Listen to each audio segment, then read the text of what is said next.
ಮಾಡಿ ನೆಕ್ಸ್ಟ್ ಪಠಾಣ್. ಅಧ್ಯಕ್ಷರೇ, ಮೊದಲನೇ ಬಾರಿಗೆ ನಾವು ಶಾಸಕರಾದಾಗ ಮನೆ ಮುಖ್ಯಮಂತ್ರಿಗಳನ್ನ ಭೇಟಿ ಮಾಡಕ ಹೋಗಿದ್ದೀವಿ ಅಧ್ಯಕ್ಷರೇ. ಹೋದಾಗ ಅವತ್ತು ನಮಗೊಂದು ಮಾತನ್ನ ಹೇಳಿದ್ರೆ, ನೀವು ಮೊದಲನೇ ಬಾರಿ ಶಾಸಕರಿಗೆ ಆಯ್ಕೆ ಬಂದಿದ್ದೀರಿ, ಒಳ್ಳೆ ಕೆಲಸ ಮಾಡಿ ನಿಮ್ಗೆಲ್ಲ ರೀತಿಯಲ್ಲಿ ಸಹಕಾರ ಕೊಡ್ತೀವಿ ಅಂತ ತಿಳ್ಕೊಂಡು ಮಾನ್ಯ ಮುಖ್ಯಮಂತ್ರಿಗಳು ಹೇಳಿದರು. ತದನಂತರ ಮಾನ್ಯ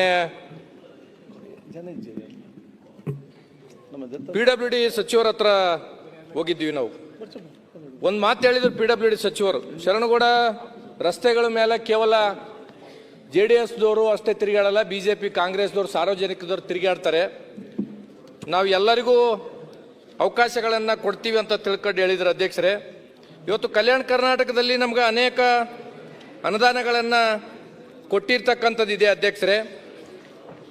ಇವತ್ತು ನಿನ್ನೆ ಮೊನ್ನೆ ಅಜಯ್ ಸಿಂಗ್ ಅವರು ಮತ್ತು ದರ್ಶನಾಪುರ ಅವರು, ಶರಣ ಪ್ರಕಾಶ್ ಪಾಟೀಲ್ ಅವ್ರ ಜೊತೆ ಭಾಳ ಸುದೀರ್ಘವಾಗಿ ಎಲ್ಲ ಶಾಸಕರು, BR ಪಾಟೀಲ್ ಅವರು, MI ಪಾಟೀಲ್ ಅವರು ನಾವು ಚರ್ಚೆ ಮಾಡಿರ್ತಕ್ಕಂಥದ್ದಿದೆ ಅಧ್ಯಕ್ಷರೇ.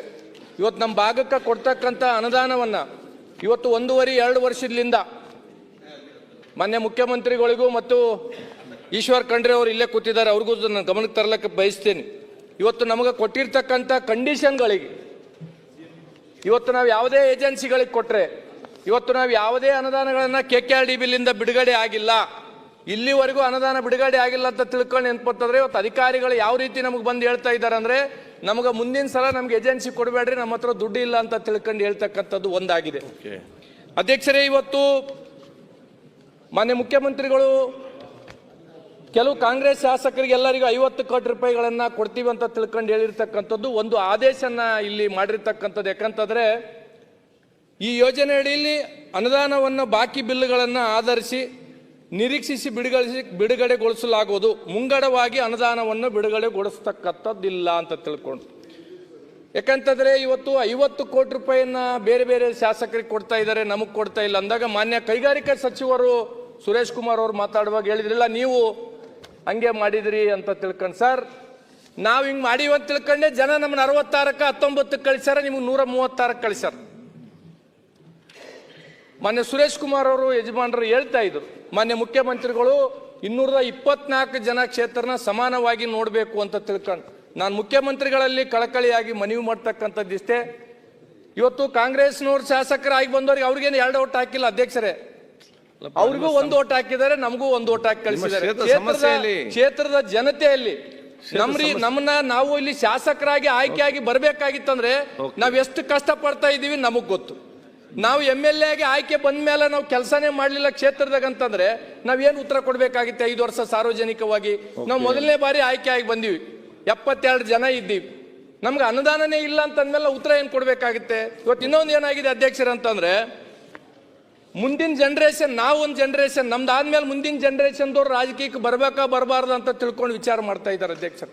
ಯಾಕಂತಂದ್ರೆ ಅಧ್ಯಕ್ಷರೇ, ಇವತ್ತು ಯಾವುದೇ ಒಂದು ಅನುದಾನವನ್ನು ಈ ಸರ್ಕಾರದ ತಗೋಬೇಕಾಗಿತ್ತು ಅಂತಂದ್ರೆ ಒಬ್ಬ ಪ್ರಭಾವಿ ಸಚಿವರ ಫಾಲೋವರ್ ಆಗಿರ್ಬೇಕು, ಇಲ್ಲಂತಂದ್ರೆ ಯಾವುದೋ ಒಂದು ರಾಜಕಾರಣಿಗೆ ಅನ್ಪತ್ತಂದ್ರೆ ನಾವು ಚಾಕ್ರಿ ಮಾಡಬೇಕು. ಈ ರೀತಿ ಅನ್ಪತ್ತಂದ್ರೆ ಒಂದು ವಾತಾವರಣ ಅನ್ಪತ್ತಂದ್ರೆ ನಿರ್ಮಾಣ ಆದ್ರೆ ನಮಗೆ ಅನ್ಪತ್ತಂದ್ರೆ ಬಹಳ ಹೊಸ ಶಾಸಕರಿಗೆ ಆಯ್ಕೆಯಾಗಿ ಬಂದಿರತಕ್ಕಂಥವ್ರು ವಿ ಆರ್ ವೆರಿ ಫ್ರಸ್ಟ್ರೇಟೆಡ್.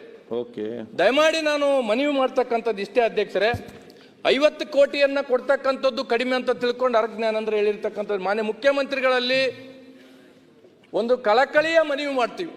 ಯಾಕಂತಂದ್ರೆ ನಾವು ಅನುದಾನನೇ ಇಲ್ಲ ಅಂತಂದ್ರೆ ಬಹಳ ಕಷ್ಟ ಆಗುತ್ತೆ. ದಯಮಾಡಿ ಅಂತಂದ್ರೆ ಇವತ್ತು ತಾವು ಅನುದಾನವನ್ನ ಎಲ್ಲರಿಗೂ ಇನ್ನೂ ಹೆಚ್ಚು ಅಂತಂದ್ರೆ ಅನುದಾನವನ್ನ ಆಡಳಿತ ಪಕ್ಷ ಶಾಸಕರಿಗೆ ಕೊಡೋದ್ರ ಜೊತೆಯಲ್ಲಿ ನಮಗೆ ಅಂತಂದ್ರೆ ತಾವು ಅನುದಾನವನ್ನ ಕೊಡ್ಬೇಕಂತ ತಿಳ್ಕೊಂಡು ನಾನು ಹೇಳ್ಬೇಕಾಗುತ್ತೆ ಅಧ್ಯಕ್ಷರೇ. ಏನಾಗಿದೆ ಅಧ್ಯಕ್ಷರೇ, ನಮ್ಮಲ್ಲಿ ಒಂದು ರಸ್ತೆ ಅಧ್ಯಕ್ಷರೇ, ಒಂದು ರಸ್ತೆ ನಮ್ಮ ತಂದೆಯವರು ಅಂತಂದ್ರೆ ಶಾಸಕರಾಗಿರುವಾಗ ಟೆಂಡರ್ ಕರೆದಿರ್ತಕ್ಕಂಥದ್ದು. ನಮ್ಮ ತಂದೆಯವರು ಶಾಸಕರಾಗಿರ್ತಕ್ಕಂಥ ಮುಂಚಿತವಾಗಿ ಗಾಜರ್ಕೋಟ್, ಚಪ್ಪೆಟ್ಲ ಮತ್ತು ತೆಲಂಗಾಣ ಬಾರ್ಡರ್ಗೆ ಅಂತಂದ್ರೆ ನ್ಯಾಷನಲ್ ಹೈವೇಲಿಂದ ರೋಡ್ ಆಗಿರ್ತಕ್ಕಂಥದ್ದಿದೆ. ಮೊನ್ನೆ PWD ಸಚಿವರು ಅಂತಂದ್ರೆ ನಮ್ಮ ಜಿಲ್ಲೆಗೆ ಬಂದಾಗ ಹೇಳಿದೆ, ನೋಡಿ ಸರ್ 7 ವರ್ಷ ಆಯಿತು ಈ ರೋಡ್ ಅಂತಂದ್ರೆ ಕ್ಲೋಸ್ ಆಗಿದೆ. ಆ ರೋಡ್ ಮೇಲೆ ತಿರುಗಾಡೋದು ಯಾವ್ದು ರೀತಿ ಆಗಿದೆ ಅಧ್ಯಕ್ಷರೇ ಅಂದ್ರೆ, ಆ ಗುಂಡಿ ಬಿದ್ದಿರ್ತಕ್ಕಂಥ ಫೋಟೋ ಹಾಕ್ತಾರ, ಅದ್ರ ಪಕ್ಕದಾಗ ಶಾಸಕರ ಫೋಟೋ ಹಾಕ್ತಾರ. ನಾವೇನು ಉತ್ತರ ಕೊಡ್ಬೇಕು ಅಧ್ಯಕ್ಷರೇ? ನಾವು ಸಂತೋಷ ಜನಕ್ಕೆ ಅನ್ಪತ್ತಂದ್ರೆ ನಾವು ಹೋಗಿ ಅನ್ಪತ್ತಂದ್ರೆ ದೊಡ್ಡ ದೊಡ್ಡ ಭಾಷಣಗಳನ್ನ ನಾವು ಮಾಡಿ ಬಂದಿರ್ತೀವಿ. ಅಟ್ಲೀಸ್ಟ್ ಅನ್ಪತ್ತಂದ್ರೆ ಅದು ಏನಾಗಿದೆ ಅಧ್ಯಕ್ಷರ ಅಂದ್ರೆ 26 ನೋಟಿಸ್ ಕೊಟ್ಟಿದ್ದಾರೆ ಅಧ್ಯಕ್ಷರ ನ್ಯಾಷನಲ್ ಹೈವೇದವ್ರು ಏಜೆನ್ಸಿದವನು ಏನಾಗಿದೆ ಅವ್ನು ಲೆಟರ್ ಕೊಟ್ಬಿಟ್ಟಿದ್ದಾರೆ, ನನ್ನ ಕೈಲಿ ಮಾಡೋದು ಆಗಂಗಿಲ್ಲ ಅಂತ ತಿಳ್ಕೊಂಡು. ಏಜೆನ್ಸಿದವ್ರು ಹಿಂಗೆ ಹೇಳ್ತಾರೆ, PWD ದವ್ರಿಗೆ ಕೇಳಿದ್ರೆ ಇಲ್ಲ ನಾವು ಮಾಡ್ತೀವಿ ಅಂತ ತಿಳ್ಕೊಂಡು ಹೇಳ್ತಾರೆ. ಜನಕ್ಕೆ ನಾನು ಉತ್ತರ ಕೊಡ್ಲಾರ್ದ ಪರಿಸ್ಥಿತಿ ಆಗ್ಬಿಟ್ಟಿದೆ. ಓಕೆ, ಇನ್ನೂ ಒಂದು ಏನಾಗಿದೆ ಅಧ್ಯಕ್ಷರ ಅಂತಂದ್ರೆ, ನಮ್ಮಲ್ಲಿ ಬ್ರಿಟಿಷರ್ ಕಾಲದಾಗ ಹತ್ತಿಕುಣಿ ಡ್ಯಾಮ್ ಅಂತ ತಿಳ್ಕೊಂಡು ನಿರ್ಮಾಣ ಆಗಿರ್ತಕ್ಕಂಥದ್ದು ಸೆಂಟ್ರಲ್ ಗೌರ್ಮೆಂಟ್ಲಿಂದ ಮಾಡಿರ್ತಕ್ಕಂಥದ್ದು ಅಧ್ಯಕ್ಷರೇ. ಸೌದಾಗರ ಡ್ಯಾಮು ಹತ್ತಿಕುಣಿ ಡ್ಯಾಮ್ ಅಂತ ತಿಳ್ಕೊಂಡು ಆ ಭಾಗದಾಗ ಕಾಲುವೆಗೆ ಮೇಂಟೆನೆನ್ಸಿಗೆ ಅಧ್ಯಕ್ಷರೇ KNL ಇದೆ, ಮೇಂಟೆನೆನ್ಸಿಗೆ ಅಂತಂದ್ರೆ 6 ಲಕ್ಷ ಕೊಡ್ತಾರ. 6,000 ಎಕರೆ ಅಂತಂದ್ರೆ 6 ಲಕ್ಷ ಎಕರೆಗೆ ಅಂತಂದ್ರೆ ಜನಗಳಿಗೆ ನೀರು ತುಂಬಿಸ್ತಕ್ಕಂಥ ಪ್ರಾಜೆಕ್ಟ್ಗಳಿದೆ. ಮಾನ್ಯ ಮುಖ್ಯಮಂತ್ರಿಗಳು ಯಾವತ್ತೂ ನಮ್ಗೆ ಕರೆದು ಅಂತಂದ್ರೆ ಬಹಳ ಪಾಸಿಟಿವ್ ಆಗಿ ಗೌರವಾನ್ವಿತವಾಗಿ ಮಾತಾಡಿದ್ದಾರೆ, ಆದ್ರೆ ಅನುದಾನ ಕೊಟ್ಟಿಲ್ಲ ನಮಗೆ. ದಯಮಾಡಿ ನಾನು ಹೇಳ್ತಕ್ಕಂಥದ್ದು ಇಷ್ಟೇ, ಯಾವುದೇ ಸಚಿವರು ಇರಲಿ, ಇವತ್ತು ಏನಾಗಿದೆ ಅಧ್ಯಕ್ಷರ, ನಾನು ಹೇಳ್ಬೇಕೋ ಹೇಳ್ಬಾರ್ದು, ಮನೆ ಮುಖ್ಯಮಂತ್ರಿಗಳು ಇಲ್ಲಿ ಕುಂತಾರಂತ ತಿಳ್ಕೊಂಡು ಮಾತ್ರ ಹೇಳ್ಬೇಕಾಗ್ತದೆ. ನಮ್ಮ ತಂದೆ ಸಮಕಾಲೀನ ಒಬ್ಬ ಮಂತ್ರಿಗಳ ಹತ್ರ ನಾನು ಹೋಗಿದ್ದೆ.